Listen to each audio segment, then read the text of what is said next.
Hello everyone, it's Josh from Wine Tastings Guide again.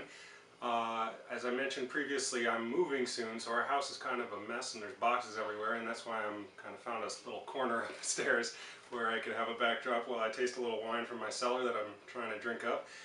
So today we have a Loire Valley wine from the Loire Valley in France.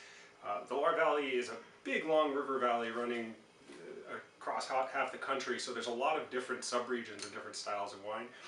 This one that I have in particular is from a producer called Baumard, and it is from a region called Savennieres, which is kind of midway along the Loire River. And in that appellation, they only grow Chenin Blanc, 100% Chenin Blanc, which is kind of one of the noble white grapes of the Loire Valley.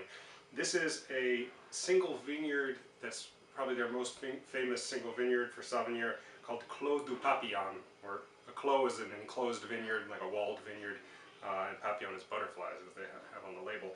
And this is from 2002, which was a great vintage in the Loire for white wines.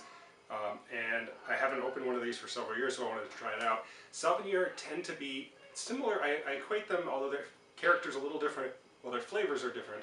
Their character is somewhat similar to white Burgundy, in that in its youth they're usually a bit lean and steely and mineral, with high acid.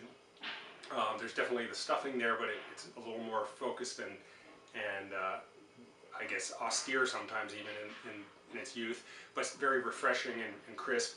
But as they age, and they can age very well, both white Burgundies, many white Burgundies and Savennieres, as they age they kind of flesh out and they get these rounder, more honeyed kind of color and aroma. And so I'm curious to see if this is starting to get some of those secondary things.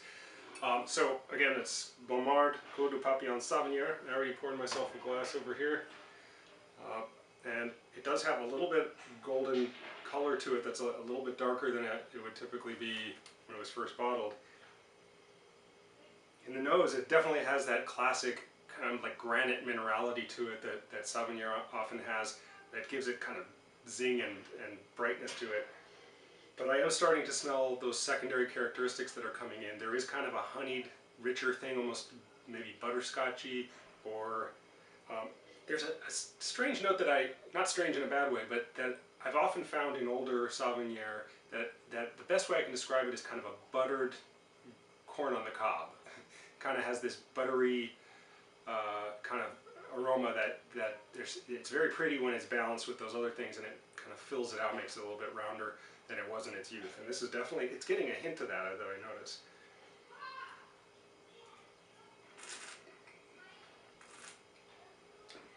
Oh, this is really nice.